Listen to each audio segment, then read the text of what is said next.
Students, हम लोगों ने इससे पहले chapter 8 introduction to MS Excel पढ़ा था। चैप्टर 9 में एडिटिंग इन एक्सेल हम लोग इस चैप्टर में पढ़ेंगे कि हम लोग एक्सेल में डेटा कैसे एंट्री करेंगे और उसकी एडिटिंग कैसे करेंगे, फॉर्मेटिंग कैसे करेंगे, उससे रिलेटेड देखना है। तो ये इसके नोट्स आपको ऑलरेडी सेंड किए जा चुके हैं। Selecting cells. Most of the operations performed by the cells are done by selecting entire a single cell or range of cells. You can select a single cell or range of cell, entire column, entire row or entire worksheet. मैं Excel open कर लेता हूँ साथ में। ये आपकी book का chapter है। आप एक्सेल ओपन होगा तो ऐसा कुछ लुक दिखेगा। मैंने इसमें रोज, कॉलम, सेल एड्रेस सारी चीज़ इससे प्रीवियस चैप्टर में बता रखी हैं। तो अगर आपको किसी सेल को सेलेक्ट करना है तो सिंपली आपको उस सेल पर क्लिक करना है। क्लिक करते ही वो सेल सेलेक्ट हो जाएगी। ये सिंगल सेल सेलेक्ट करने का मेथड है। अगर आप ग्रुप ऑफ सेल्स या रेंज ऑफ सेल सेलेक्ट करना चाहते हैं तो सिंपली आपको माउस पॉइंटर को प्रेस करके रखना है, होल्ड करके रखना है, और जहां तक आप ड्रैग करेंगे, जितनी सेल्स पर आप ड्रैग करेंगे उतना एरिया सेलेक्ट हो जाएगा। सेलेक्ट करने के बाद ही हम इसमें कोई ऑपरेशन परफॉर्म कर सकते हैं।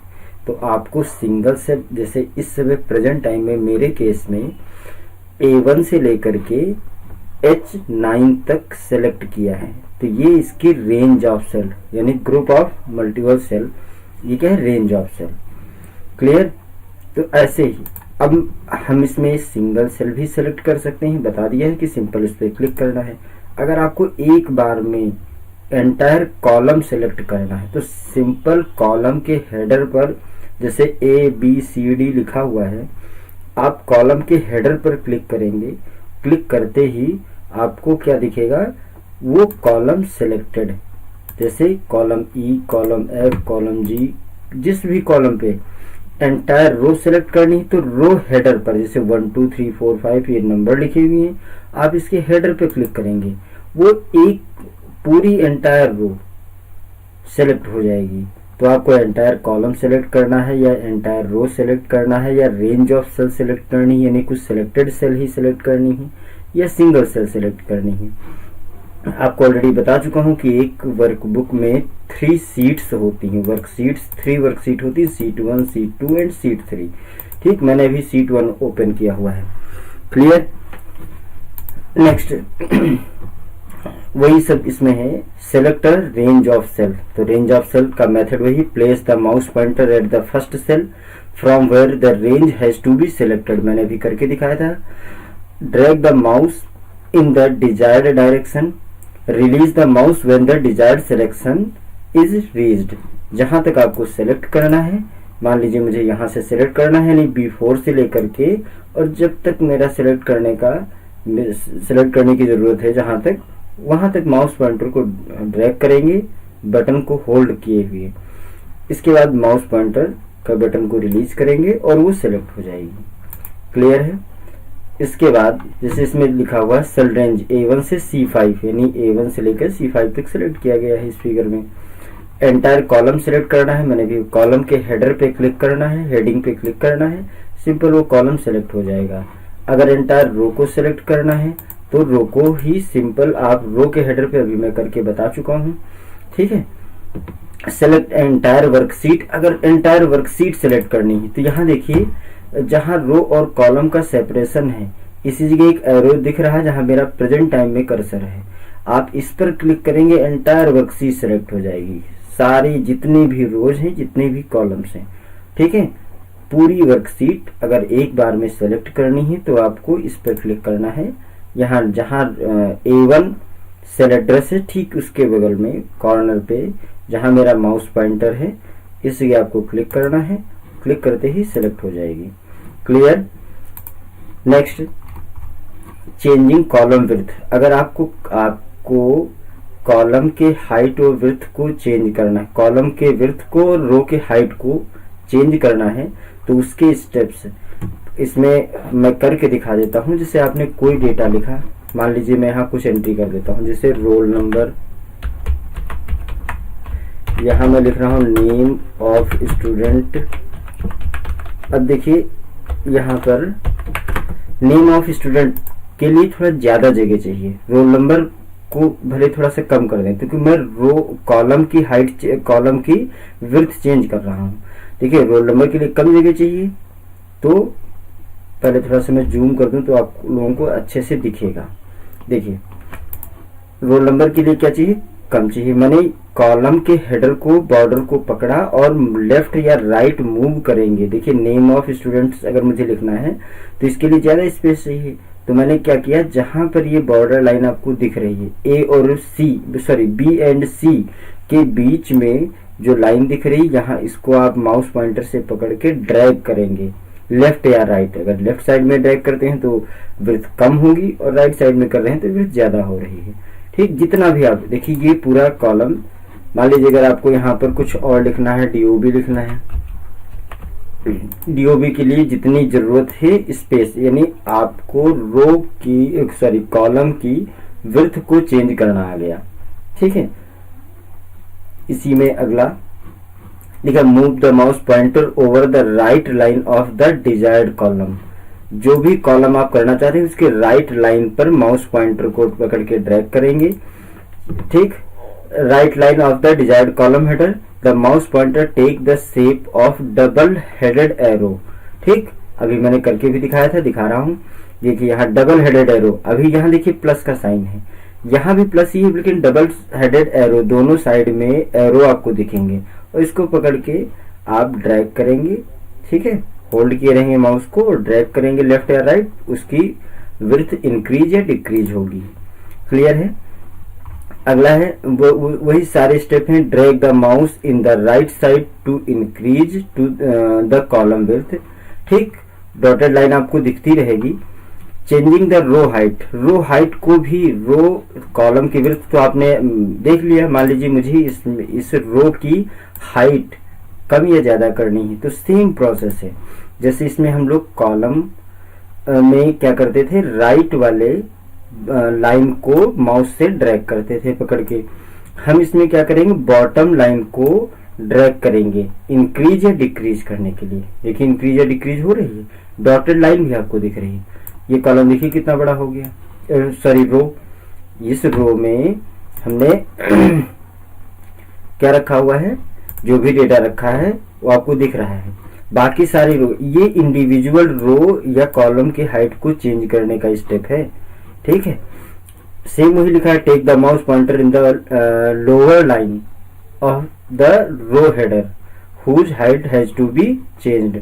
लोअर लाइन पे रखना है और माउस पॉइंटर को ड्रैग करना है। जब डबल हेडेड एरो आ जाए, आप रखेंगे खुद ही डबल हेडेड एरो आ गया, और इसको आप लेफ्ट राइट, आप किसी भी रो की हाइट कितनी भी कम या ज्यादा कर सकते हैं।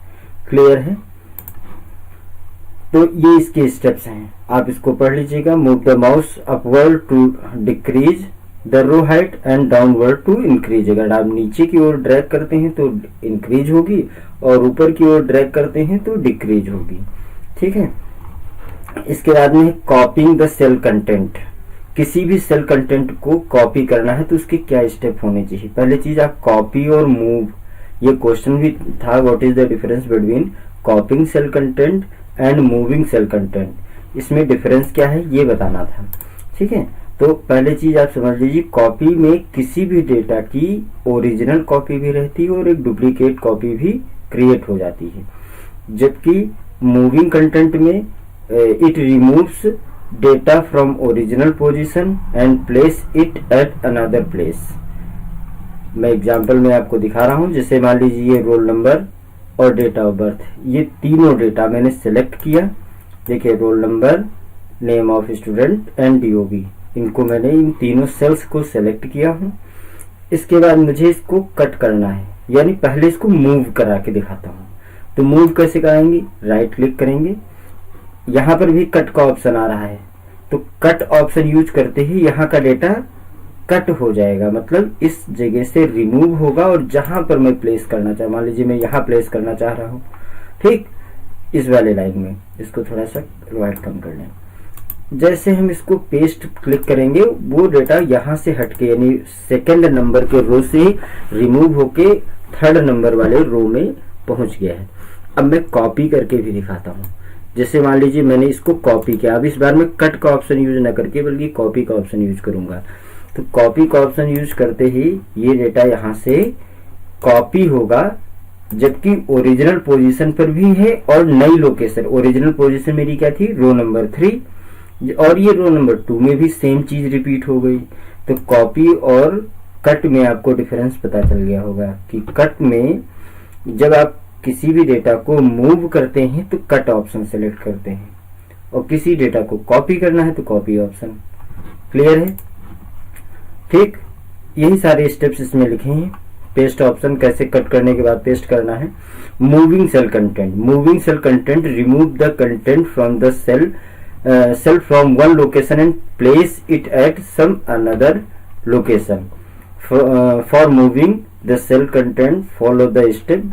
नीचे जो स्टेप्स मैंने अभी करके दिखाए वही हैं। सेलेक्ट अ सेल और range of cell to be moved, जैसा मैंने अभी करके दिखाया था, इसमें मैंने इनको सेलेक्ट किया था, पहला स्टेप था। Second step, right click the mouse button and select cut option, मैंने इसके ऊपर राइट क्लिक भी किया था, कट ऑप्शन भी सेलेक्ट किया था, और नेक्स्ट लोकेशन में जाके इसको क्या करना था, पेस्ट करना था। जहां भी हमको जाना है वहां मूव करके और इसको पेस्ट ऑप्शन को सिलेक्ट करना है, पेस्ट हो जाएगा। ठीक है, ये चैप्टर आपका चैप्टर नंबर 9 था, इसको मैंने एक्सप्लेन कर दिया है। इसके क्वेश्चन आंसर आप लोगों को एक्सरसाइज के क्वेश्चन आंसर सोल्यूशन ऑलरेडी दिया हुआ है, फिर भी मैं एक बार दिखा देता हूं। ये क्वेश्चन सोल्यूशन इसका क्लास 6 का चैप्टर 9 एडिटिंग इन एक्सेल। पहले था fill in the blank, simply click in the cell that has been selected. ये इसमें सेल्फ फिल किया जाएगा, अंडरलाइन नहीं है तभी आप समझ गए होंगे। Drag the mouse in the desire direction, यहाँ पे क्या था, फिलर में माउस फिल किया जाएगा। सी वाले में डबल हेडेड एरो फिल किया जाएगा, और डी वाले में a dotted line appear on the screen. Question number E, right click the mouse button and select the copy option. आप सेलेक्ट करने के बाद क्या करते हैं, राइट क्लिक, तो इसमें क्या फिल किया जाएगा, जो रेड कलर से हाईलाइट वो फिलर है। Question number 2, question number right true false. देखिए, the whole worksheet can be selected by pressing control A keys together.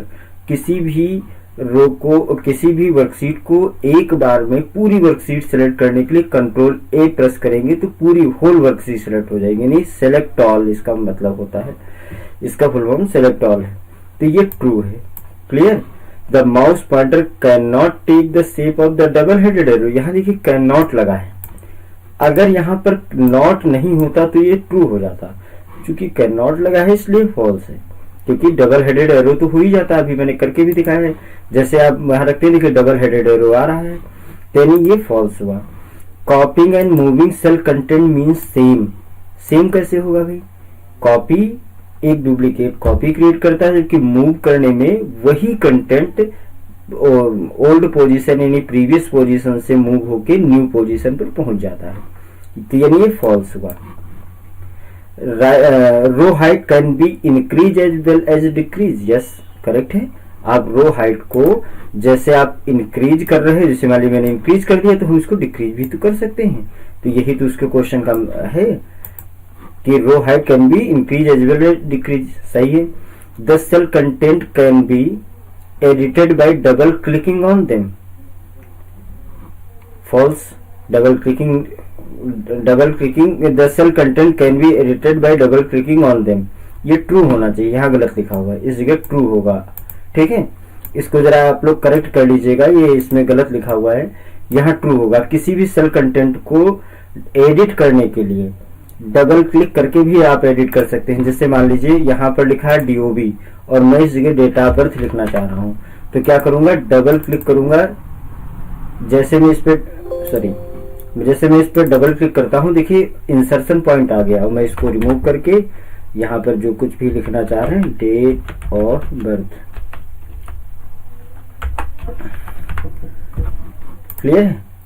तो ये मैंने डबल क्लिक करके भी एडिट किया जा सकता है। तो इसको प्लीज आप लोग जो क्वेश्चन नंबर 2 का ई पार्ट है ये ट्रू होगा, यहाँ पे फॉल्स लिखा हुआ है, ठीक है, बाय मिस्टेक हो गया होगा, आप इसको जरा ध्यान रखिएगा, इसको ट्रू कर लीजिएगा। ओके, क्वेश्चन आंसर में है, क्वेश्चन आंसर में write down the step to change the column width, मैंने जो अभी बताया है सेम वही पॉइंट स्टेप्स लिखे हुए हैं, आप इनको देख लीजिएगा, ठीक। कॉलम विड्थ को चेंज करने के लिए जो जो स्टेप मैंने बताए हैं सेम वही स्टेप लिखे हुए हैं यहाँ पे। अगला क्वेश्चन है write down the step to change the row height को चेंज करने के भी स्टेप मैंने बताए हैं और अभी मैंने करके भी दिखाया है, और वही सारे स्टेप लिखे हुए हैं, आप इनको एक बार पढ़ेंगे और आपको अच्छे से समझ में भी आ जाएगा। Write down the step to select entire column, simple आपको कॉलम के हेडर पे क्लिक करना है, अगर रो भी होती तो रो के हेडर पे क्लिक करना था। What is the difference between copying cell content and moving cell content, देखिए वही सेम चीज क्वेश्चन में भी आ गई। Copying cell content means create duplicate copy of the contents of the cell from one location and place it at some other location, while moving cell content means remove the content of the cell from one location and place it at some other location. Now thank you all of you. Now this chapter is over. Now you can left your class. Thank you all of you.